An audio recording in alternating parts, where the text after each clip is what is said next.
Welcome to the Dirtbag State of Mind podcast from the Climbing Zine. I am Luke Mihal, and this is episode 2 of season 8, a conversation with Ashima Shiraishi. I think a lot of the climbing world might know Ashima as a child prodigy within climbing. Ashima climbed extremely hard grades as a young child and now has grown into becoming quite the artist, and that's how I kind of reacquainted myself with Ashima. There's been a couple of videos that have been released by Ashima regards to mindfulness and meditation and climbing, and then talking to Ashima, they have definitely become quite the artist and have released a variety of films that have interesting intersectionality within them, and just a very refreshing perspective that Ashima has. I think so many elite climbers aren't also artists. It's actually quite rare that a climber that climbs at such a high level also releases art that is very introspective and interesting, and Ashima is definitely doing that. So yeah, hope you all enjoy this conversation with Ashima as much as I enjoyed recording it. We have just released volume 26 of the Climbing Zine, and we added 64 pages to the page count. So it's 164 pages and filled with some incredible stories, art, photography, and poetry. This episode is sponsored by Patagonia.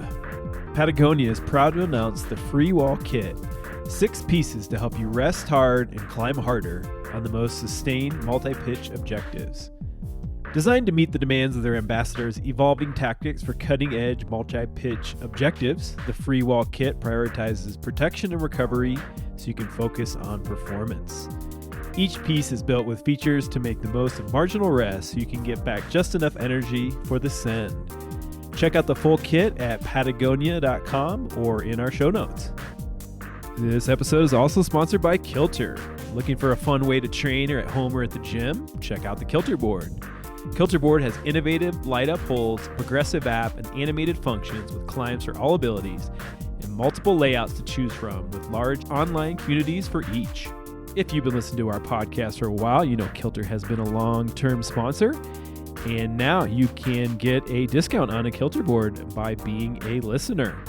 There are flat rate savings. Larger the size, the larger the discount, ranging from $500 to $800 off. Use code ZINE at checkout, and this applies to North American customers only for the full ride, mainline, and auxiliary kits.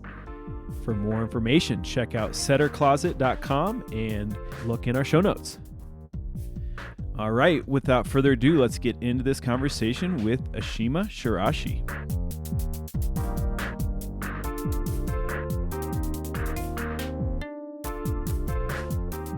I just kind of wanted to start by, obviously I've known of you since you were a young child, and you're a bit of like a child prodigy or phenom, whatever the word is.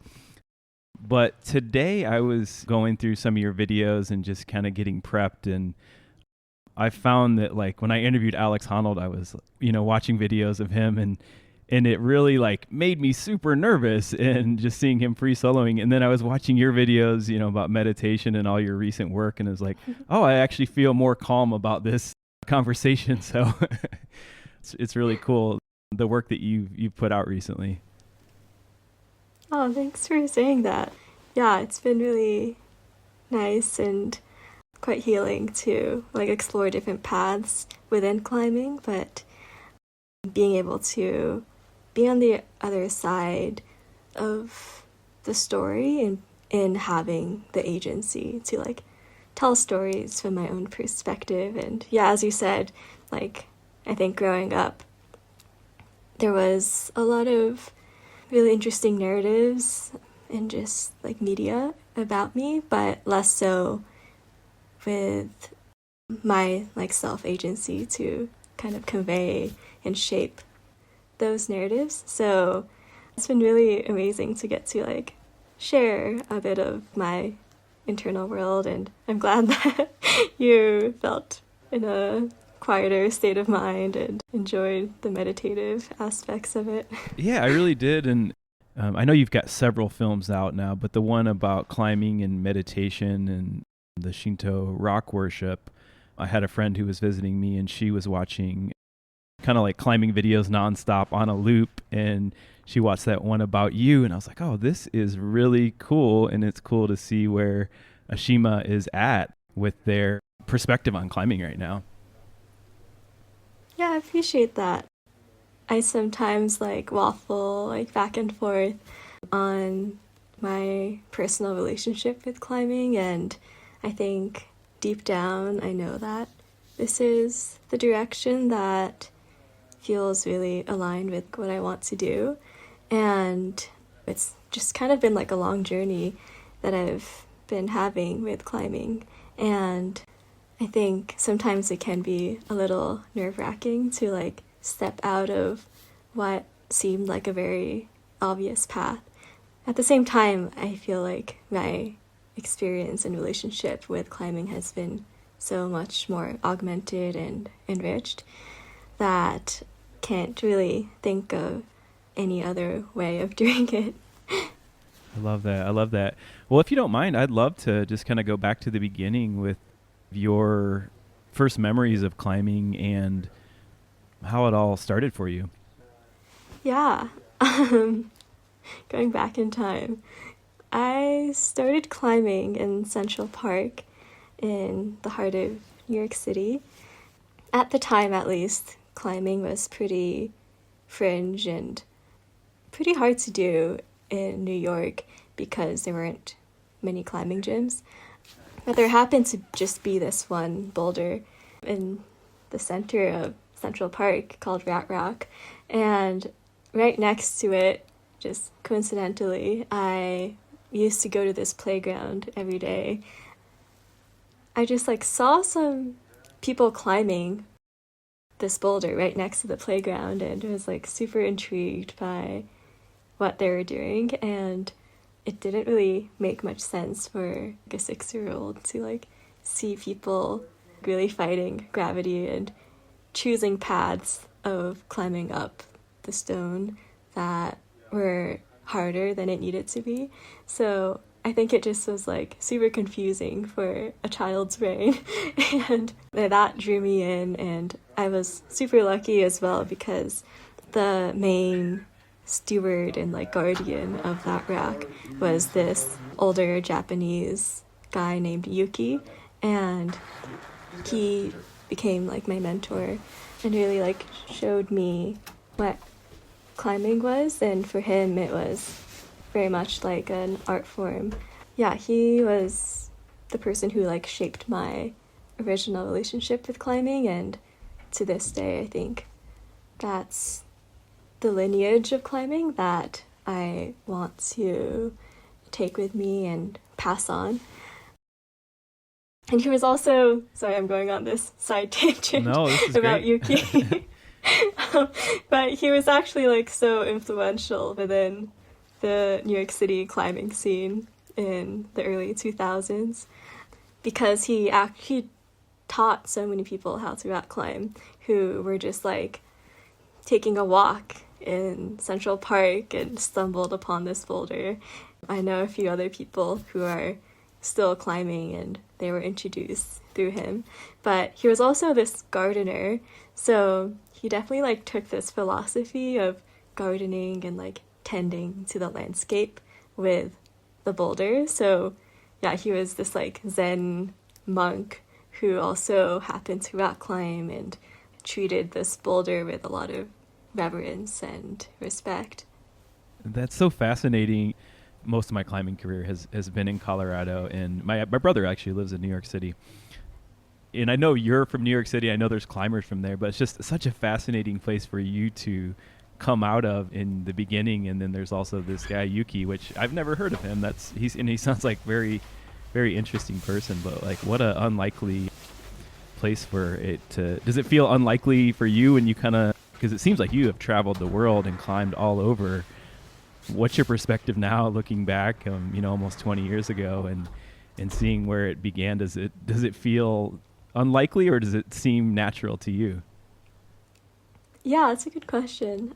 I think looking back, it does feel really serendipitous that it all happened in the way that it did.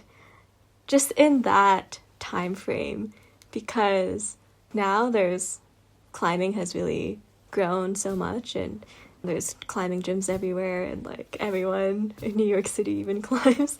But I think at the time, like, my parents had no clue what climbing was, and the fact that I was like playing at this playground and there was like a public rock in the center of this huge metropolis that became this like extension of the playground for me when I was 6. It's not the usual path within climbing, and I mean, I really cherish that memory and how, I guess, strange and like maybe surprising of an approach it was. But I think to this day I still feel really lucky to have stumbled into it.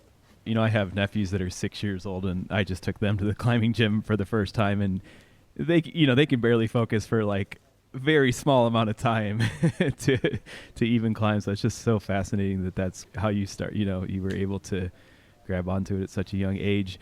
What is the trajectory? Like, how long does it go from your enjoying this path to then you realizing that, or maybe other people realize that you were insanely talented at it? Yeah, what does that journey kind of look like?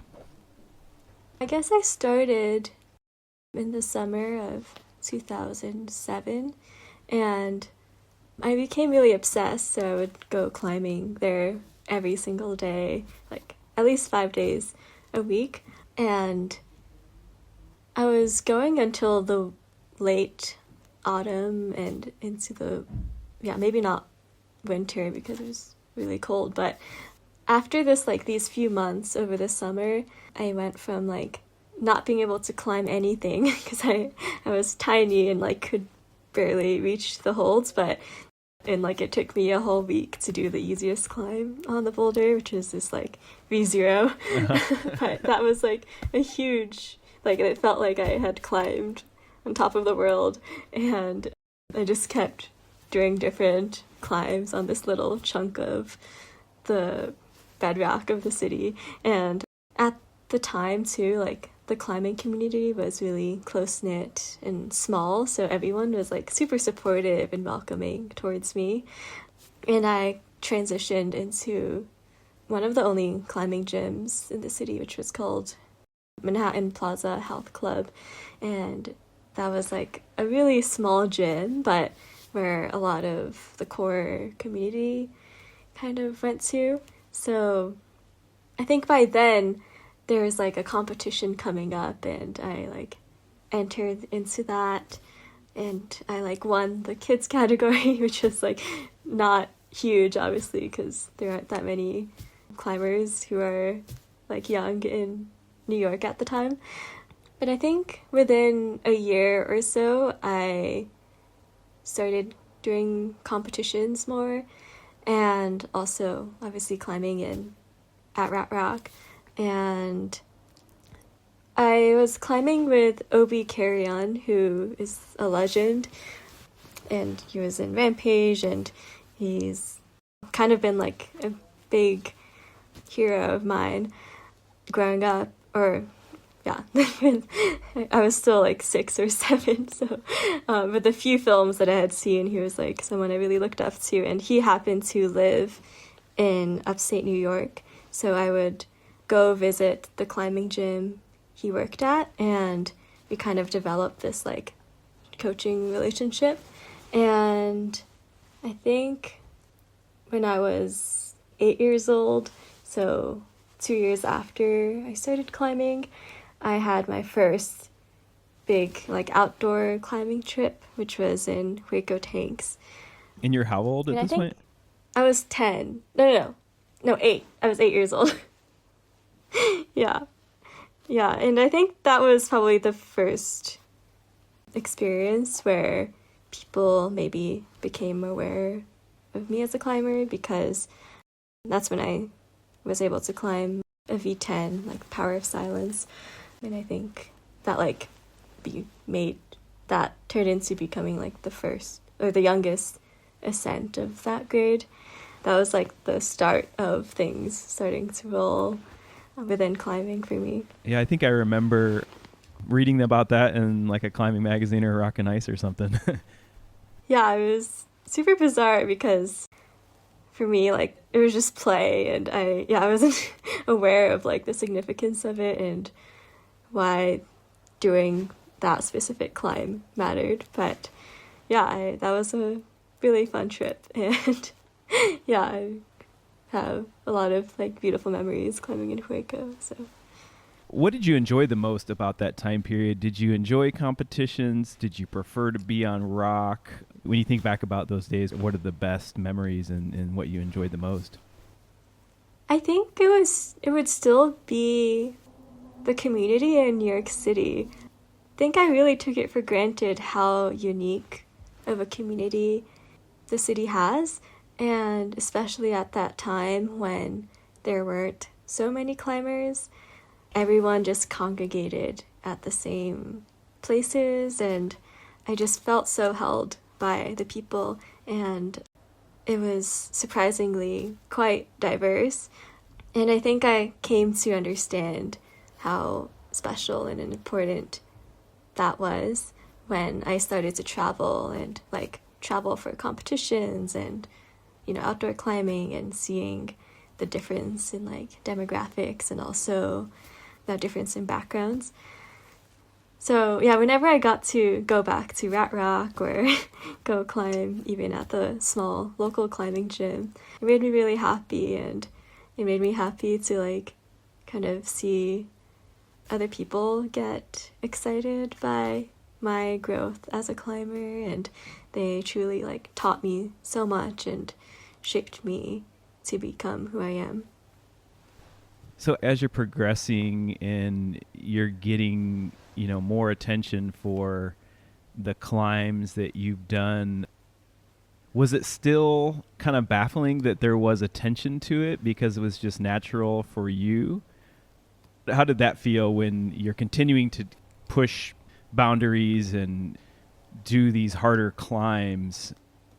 Yeah, I think there was a point when my parents kind of understood that this could go somewhere.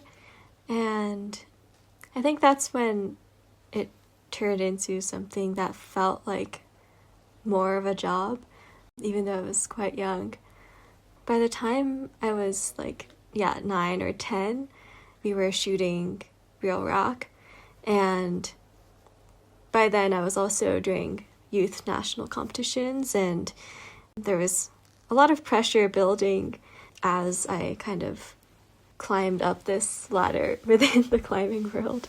And things started to transition a bit more, and when I was in school, I would just be like training at the gym and doing comps and traveling to climb outdoors rather than going to Rat Rock. And yeah, things definitely became a bit more serious and less of an extension of play as it used to be. What was the trajectory like? Did you eventually stop doing, you know, competitions, or was there a moment where you became, I guess, more of an adult and kind of had your own take on it after you maybe were following a path that was more set to you? I mean, I guess that could be even more down the line. It's so crazy to think of you as a 9-year-old who then, you know, you have this job as a, you know, so-called professional climber. That era of climbing too is such the beginning. So you were maybe like the first person that was really in that situation in climbing. Yeah, I mean, there were plenty of other pro climbers, but maybe, like with that age, that might be true. I don't think it necessarily had to be that way, but I think as part of this like Japanese American family that I grew up in and like the dynamics of it, I think my parents really saw that if I was gonna put in this much time into climbing, then I had to like take it really seriously or else it wouldn't be worth it. Yeah, and it definitely took a lot of time and a lot of unlearning to get to where I am now, where I have a lot of agency and complete, like independence in my decision making. And I stopped competing maybe 3 or 4 years ago. So yeah, it hasn't been too long since I've departed from that path. To me, that it's interesting because it kind of times with the Olympics. Like, was the Olympics something that you pursued at all, trying to get to that level, or had you kind of reached that point of being uninterested in competitions around that time? Like, did that kind of cycle into your decision making at all? Yeah, definitely. To go over like the missing chunk, I was just a full-time student growing up, and then also climbing a lot, and yeah, I had sponsorships and whatnot, and I was doing nationals and outdoor climbing every year, and I think my parents were really, and I was also quite motivated to like keep pushing my outdoor grades. So it was kind of like following this trajectory of doing a grade that's above my age or whatever and continuing to do that. And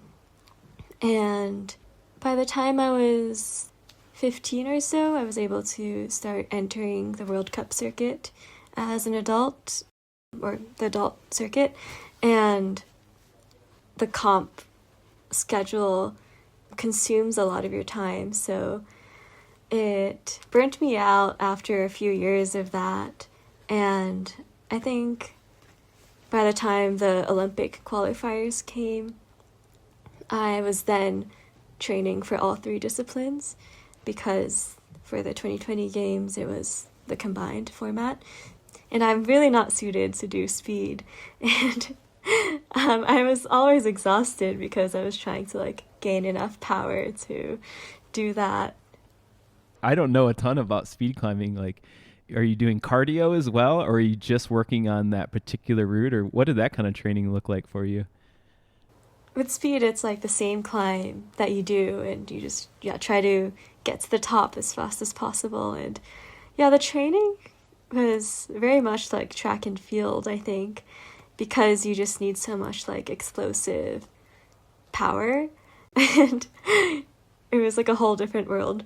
So yeah, lots of leg exercises, like leg training, and doing box jumps with one leg, and also like fast pull-ups and things like that.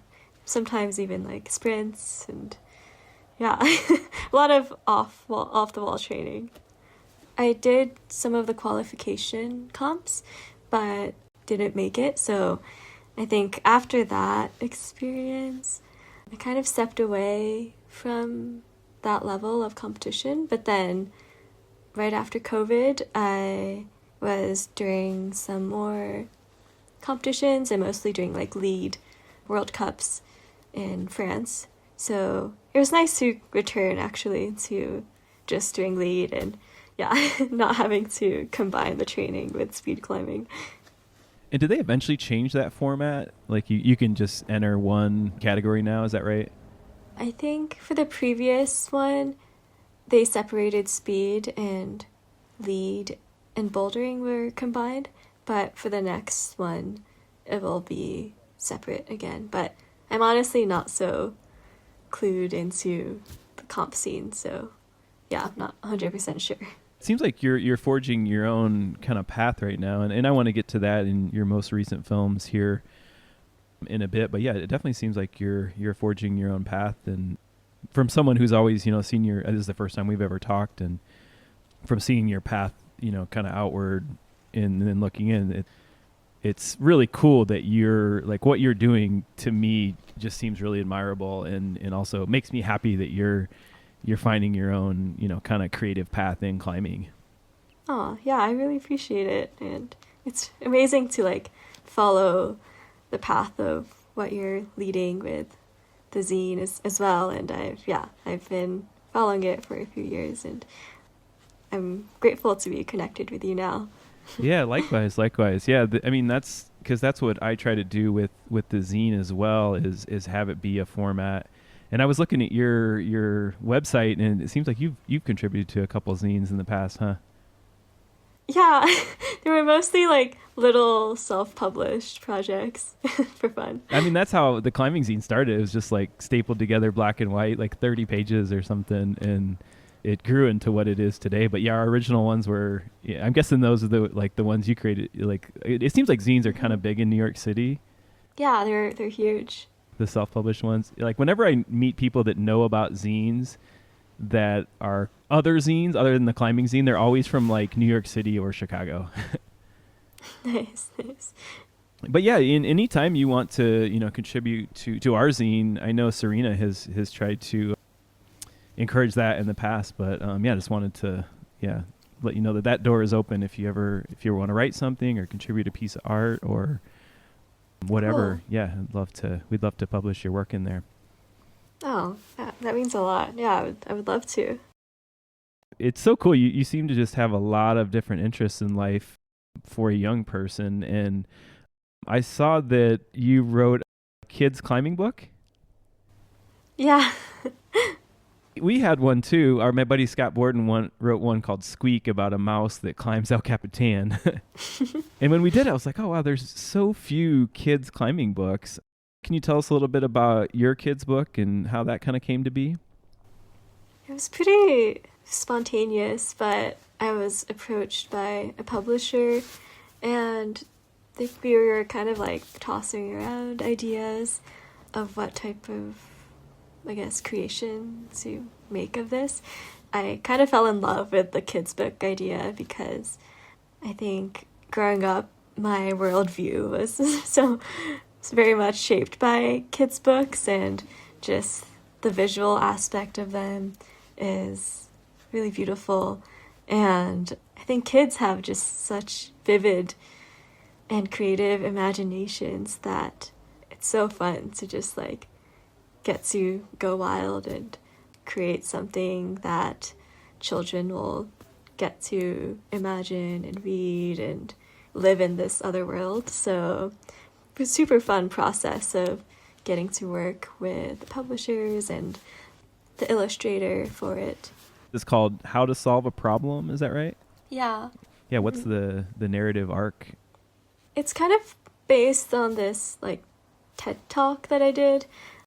Yes, I was really self-conscious and afraid of public speaking. Well, how many kids have done a TED Talk too? That's just incredible. Yeah. Okay, yeah, so you base it off this TED Talk that you made. Tell us a little bit about that. As a climber, it might be obvious, but the talk is about the problem-solving aspect within climbing and the cerebral parts of it, and going through the stages of looking at a climb and maybe being quite daunted or intimidated by this thing that's like looming in front of you.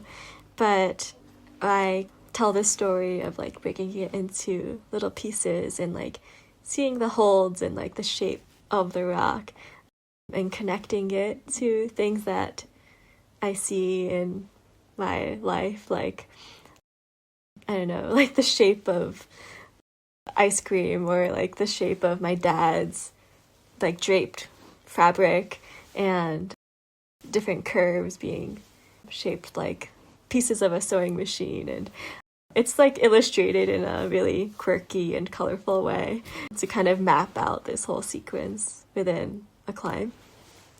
Yeah, there's like parts of it of obviously the failure and how in climbing it's mostly falling. And then, of course, at the end, you stand triumphant at the top. And it's just the continuation of one climb after another. But it's mostly about the process of how to break down a climb into little pieces. Yeah, you seem to be naturally good at that within climbing. It seems like you're just kind of evolving into a different role in climbing. Is that something you enjoy, like teaching others about process and movement? I think that I've truly like learned so much from climbing, and I've like gleaned a lot from its beauties and the people around me that I've been so lucky to have been surrounded by. And yeah, I really do enjoy like imparting that to others now. My dad was a Buto dancer, so a lot of my climbing is informed by like artistic movement and dance. And yeah, so I think there's like a lot of different facets maybe as to like what I want to share within climbing now. Yeah, I definitely enjoy having this role of being maybe more of like a facilitator, and at least in the workshops that I host and teach in real life, I really enjoy just like carrying this facilitator role where there's less of this like hierarchical relationship of like teacher and student or whatever you want to call it, or participant. But yeah, having each person be like co-creating this experience and being a participant of it, in a way like teaching things beyond just climbing, but like leaning into art and poetry and also ecology and geology, since we're learning from the stone as well.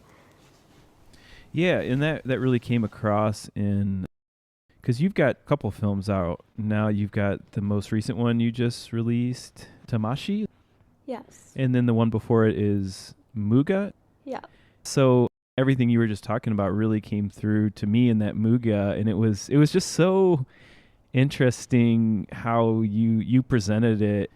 Usually it's not the elite climber who presents, at least from my perspective, that the like the perspective you're presenting was just so unique. Like usually when you see people climbing hard stuff, it's just got a different energy to it. I just thought that was a really just great film. Did those perspectives kind of seem to come from your upbringing and the Japanese culture? Because you lived in Japan for a while. You moved there a few years ago. Did those philosophies kind of ring more true when you were spending time in Japan, or was that something that you grew up with and it's always been part of your experience with rocks?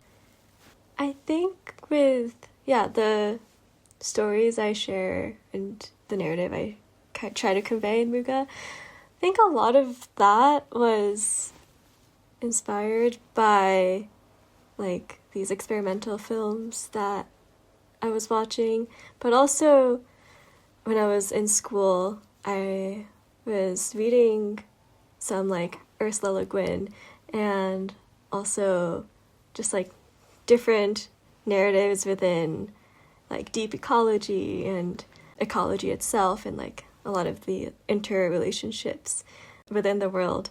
And that kind of expanded my relationship with climbing, but also like landscapes at large. So that was like one component, but also I grew up practicing like Zen Buddhism with my father, who would always meditate, and that was part of his like art form of Buto.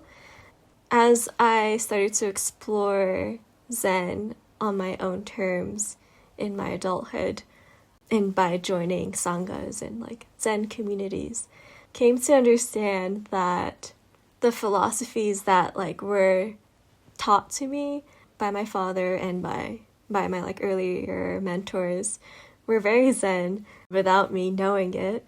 And I've just learned to have a language and a way of communicating that. That was like a point of becoming aware of that in myself, was like a huge surprise and really exciting. And it totally just like re-enlivened my relationship with climbing, because I had come to a point where I became a little bit disillusioned by the path of climbing becoming more commercialized and becoming more like driven towards either competitions or doing a whole tick list and climbing harder and harder grades, which is great, but I think there's just so much more within climbing, and there's a whole breadth and spectrum of how people can relate to climbing. I wanted to carve space within the climbing community for those alternative narratives to coexist with the, I guess, conventional narratives of always pushing the sport in this more like grade-driven way. And I think that climbing hard is really awesome, and I also love that, but there is so much more as well. And I think, for me at least, getting to know more deeply the narratives and stories that are embedded within the landscapes that we have the privilege to climb on is really important and much more interesting, I think, within my climbing relationship. I think I'm able to like better appreciate my climbing when I take a little bit of time to like get to know and better acquaint the boulders, I'd say, where, you know, you learn a bit about the geological history of where you're at, and also getting to understand if you're on like indigenous land, like the indigenous history of what's taken place there and the communities who have stewarded the land for millennia, and also like the many non-human worlds that exist around it, because the rock is like, of course, this source of fun and joy for us, but it's also so much more, and often like a home and a place of ceremony perhaps for other people.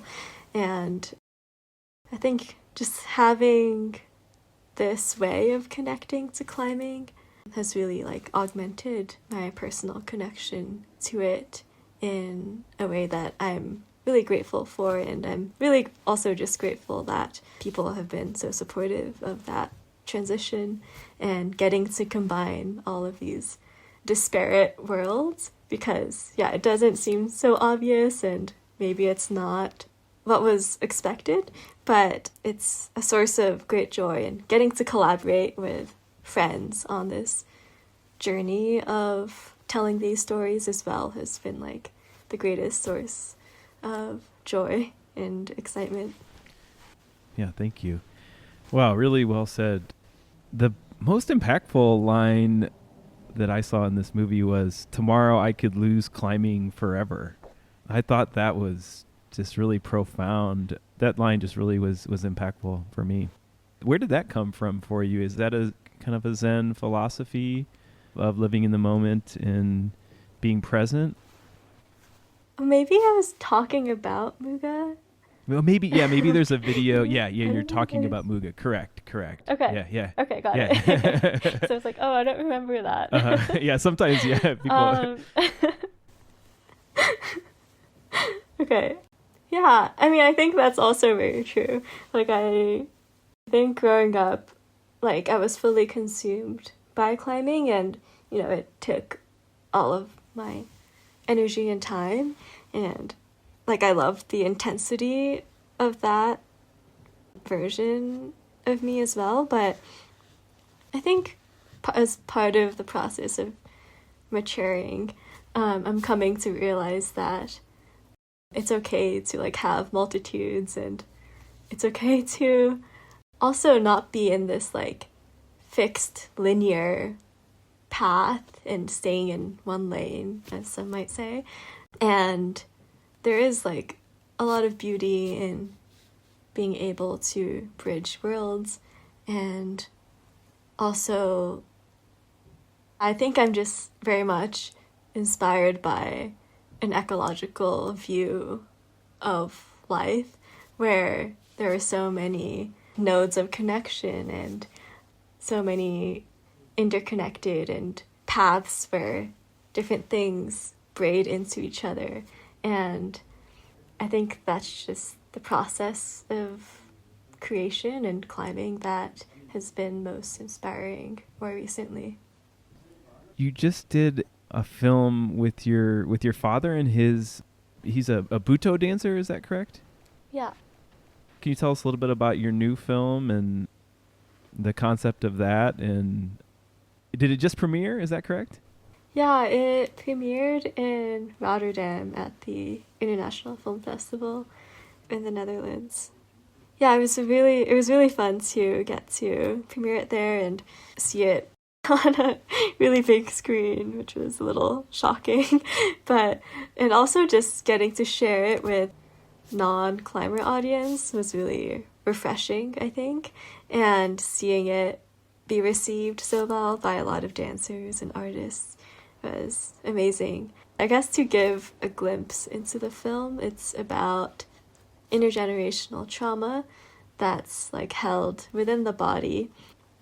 My father and I kind of like share this language through movement art, and for me it's through rock climbing, and for my dad it's through dancing. We also include the traumas that are held within the landscape. So we shot this in Payahunadu, also known as Bishop, and the history of the place is very fraught in that the Numu land, their groundwater has been like tapped dry from the city of LA, like taking its water source. It came from like the Owens Lake and then the Owens River Gorge and the huge aqueduct that runs like 400 miles to LA. It's really crazy. But we include that story, and we interviewed this lovely lady named Tara, who's a Numu person, and she talks of those stories, but also of what like healing looks like, and what healing looks like for them is like the return of water. And that's like a big core part of the film as well. But I think the act of doing this in and of itself was very healing, in that I like saw my father do Buto live like for the first time, because he quit when I was born, and so he let go of his whole career and life as a dancer. I had only seen like video of him during it. So in a way, I know like theoretically I was like, oh, this is the narrative of this, but to actually experience the language and like what he was trying to tell me and kind of share with me through the poetics of the body was really, really powerful and truly like indescribable. Is it going to be on the film festival circuit for a while? I think we're kind of doing a circuit run right now, and I think right for now it'll just be like screening at different festivals, but I think eventually it'll be screening online as well. What do you see in future projects? Do you have like a vision of your artistic outlets within climbing and Zen and ecology? Do you have a vision of future projects? What does your vision, I guess, look like for your connecting art and climbing? I feel really grateful that I get to straddle like so many different worlds. I think right now I feel quite passionate about like the films that I get to be involved in and kind of bring to life, and getting to work with friends who are also such amazing artists, also happen to climb, and I think that's something that I will always want to continue to do. I think I want to see myself as this poetic translator of rocks, and I think in doing that, as a climber, you have such a deep, direct experience of being in conversation with rocks, but I think to deepen what this role might mean, I want to like add more tools to the toolkit, and I think getting to collaborate with more geologists in telling their story, and also with ecologists and sociologists and whatnot, and also of course like the indigenous people who have such direct, intimate experience with the land. Telling those types of stories is what I always dream of. It might come in different forms and different types of mediums, I guess, but that's something that I feel quite driven by. And also I'm a co-founder of this nonprofit called All Rise, and we host a lot of these festivals where we like fundraise through these like music and climbing competition styled events. We like funnel the money that we raise to local grassroots organizations that are in the areas that we host them at. So, and then our goal is to amplify their work and what they do with the local community. Continuing to do those events is always a source of a lot of joy. Yeah. Tell me a little bit about those events. Yeah, I'm a co-founder, and the other people involved is Grayston, who runs Long Beach Rising, and Kyle, who runs Brain Dead. And we kind of all collaborate together to host and organize these events. It kind of was born out of kind of seeing that there are so many amazing organizations that are very grassroots and have really, really strong connections with their local communities that really have a hard time like consistently fundraising or like getting enough money to run their programs. And I think that frustration of like seeing that from the most incredible people made us want to run something like this, where we could do that part of doing the fundraising, but then just be able to like support these orgs, and we have like long-term relationships with these organizations. And also just seeing that climbing competitions that are just like fun and like quite loose and wacky and like really weird setting, unconventionally formatted, with interesting like also maybe unique music is not so common. So yeah, we also wanted to combine these different worlds together and like see what types of like subcultures can mesh into each other to create a funny event. And I think each one is super different, but I'm always like feel so heartwarmed by it. And my favorite part is actually having the honor of like running these panels where we get to amplify the voices of people who are community members and community leaders and run these organizations that we're supporting. And because we're not just a climbing org, we're able to support organizations that are across the outdoors. So that can range from like urban farms and programs that perhaps connect kids to nature, like in the inner city youth scene, or it can be something more specific towards climbing, or it has a huge spectrum, which I'm really grateful for. My last question is, what kind of climbing are you most psyched on right now? Is it bouldering? Is it sport climbing? Is it big walls? I think I'm still a boulderer at heart. So mostly that.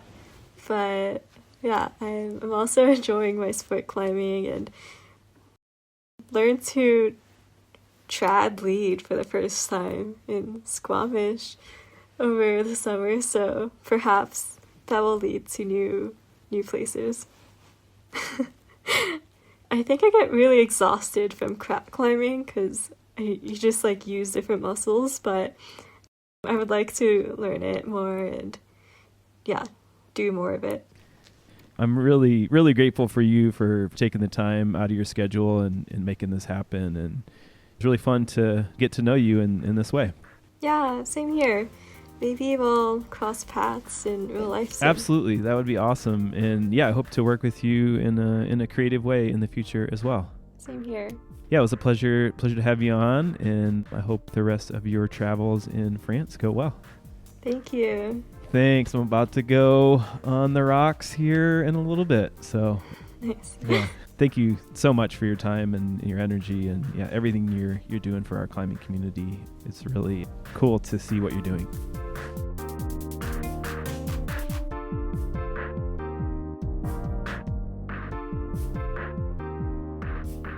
That was my conversation with Ashima Shiraishi. I hope you all enjoyed that as much as I enjoyed recording it. It was really a true joy and kind of shifted my mind on, how I think about the environments that we climb within and really what's possible with the intersection of art and climbing and film.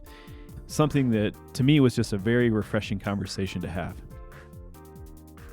As I said at the top, Volume 26 is our newest climbing zine that we have released, and you can get a copy at shop.climbingzine.com, and you can also subscribe there. That's the best way to support the climbing zine, is to subscribe to the zine, and that sets you up with the auto renewal system now as well, and it's just super easy to support and get some good reading material in your mailbox.